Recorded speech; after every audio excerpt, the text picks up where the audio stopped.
我们来看一下第16题，小钟被室友大勇的打鼾声吵得无法入眠，因此决定用手机量测大勇睡着时的打鼾声，以实际数据来呈现此问题。其过程如图使。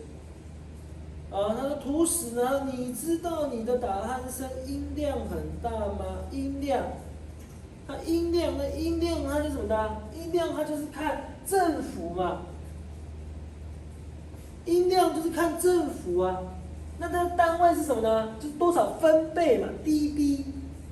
你发出70dB 的打鼾声，就是符合嘛，很大声哎，你知道吗？有这么夸张？呵呵，戴耳塞就可以了啊。他说这个就是说，就答案就是选 A 嘛，就是你发出70dB， 就是 dB 就是分贝嘛。而音量看的是振幅，音量看的是振幅。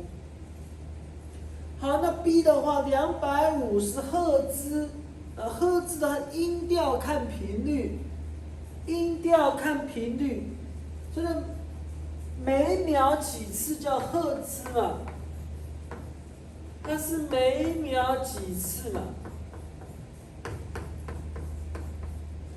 OK， 那周期呢？它是每次几秒，两个是什么呢？周期频率就互为什么呢？它就互为导数，这种的，这互为导数。好，所以那这题我们已经知道答案选 A 了嘛？因为音量看振幅，音量它这个单位就是 dB 嘛，就分贝。好，然后呢，打鼾声每秒传播340公尺，那这个呢就是声速嘛，声速看就是传播速率，每秒多少公尺？